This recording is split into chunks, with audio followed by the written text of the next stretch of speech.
साधनों में आज हम धात्विक खनिज लोहे के बारे में अध्ययन करेंगे। इससे पहली वीडियो के अंदर हम अधात्विक खनिज अभ्रक के बारे में जानकारी प्राप्त कर चुके हैं। एक बार फिर से हम रिपीट कर लेते हैं, रिवाइज कर लेते हैं कि खनिज 3 प्रकार के होते हैं: धात्विक खनिज, अधात्विक खनिज और ऊर्जा खनिज। धात्विक खनिज के अंदर लोहे का महत्वपूर्ण स्थान होता है क्योंकि ये मनुष्य के लिए बहुत अधिक उपयोगी होता है। वर्तमान में लोहे के बिना यंत्र युग की सभ्यता का निर्माण नहीं हो सकता। यही कारण है कि आज के इस युग को लौह इस्पात युग कहते हैं। विभिन्न देशों की आर्थिक उन्नति के स्तर का मापदंड इस्पात का उत्पादन माना जाता है। इसलिए जिस देश में जितना अधिक लौह और इस्पात निर्माण होता है उतना ही वह उन्नत समझा जाता है। अब इस लोहे की जो विशेषता है कि ये विश्व में दूसरी धातुओं की अपेक्षा सबसे अधिक मिलता है, यानी इसके भंडार सबसे अधिक मौजूद हैं। दूसरी सभी धातुओं से काफ़ी सस्ता है ये है और इसमें कठोरता का गुण है, दृढ़ता पाई जाती है, लचीलापन और लंबे समय तक इसका स्थायित्व रहता है। इसके कारण से ये बहुउपयोगी है। और हम जानते हैं कि छोटे से छोटे यंत्र से लेकर सुई से लेकर बड़े बड़ी मशीनें भी इसके द्वारा बनती हैं। कई तरह के परिवहन के साधन, चाहे वो ट्रैक्टर है, साइकिल, स्कूटर, मोटरसाइकिल है या एरोप्लेन है, रेल की पटरियां हैं, बस आदि हैं, ये सभी लोहे के द्वारा बनती हैं। मकानों के फर्नीचर या मकानों के ढांचों के लिए कंक्रीट के जो सरिये हैं ये भी लोहे से ही निर्मित होते हैं। कई तरह के हथियारों में लोहे का उपयोग होता है, कृषि यंत्रों में इसका प्रयोग किया जाता है।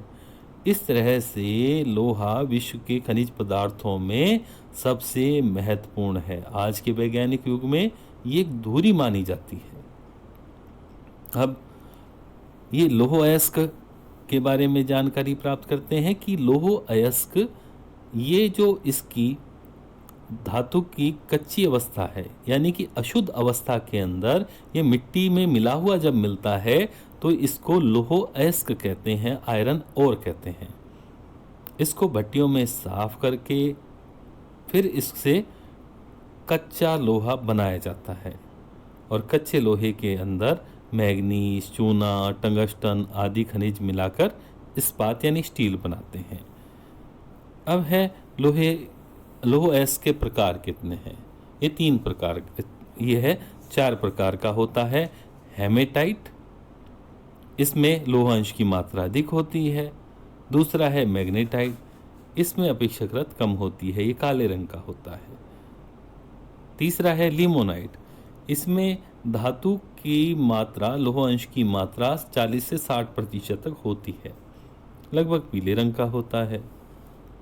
और चौथा है सीडेराइट, इसमें कार्बन की मात्रा, अशुद्धियों की मात्रा अधिक होती है, राख जैसा दिखाई देता है। इस तरह से ये लोहे के प्रकार हैं या किस्में हैं। अब किसी क्षेत्र के अंदर लौह अयस्क की खुदाई या खनन के लिए कौन से कारक आवश्यक हैं? पहला तो ये कि वहाँ पर खदानों में लौह अंश की मात्रा पर्याप्त मात्रा में हो। दूसरा है परिवहन के साधन वहाँ पर अच्छे हों, सस्ते श्रमिक हों, उपकरण और खनिजों की सुरक्षा, पूंजी आदि, ये ऐसे कारक हैं जो कि वहाँ पर खनिज के खनन के को प्रभावित और नियंत्रित करते हैं। अब इसके बाद में है विश्व में लोहे का उत्पादन और व्यापार। विश्व में वैसे तो अनेक स्थानों पर लोहे का उत्पादन होता है, लेकिन सबसे महत्वपूर्ण इसमें जो हैं वो हैं ऑस्ट्रेलिया, ब्राज़ील, चीन, भारत, रूस, कोरिया, अमेरिका।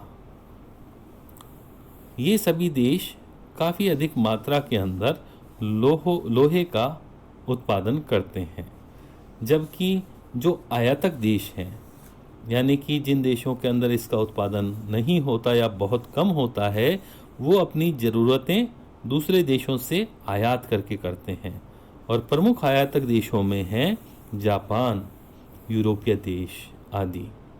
इस तरह से यह लौह खनिज के बारे में मुख्य जान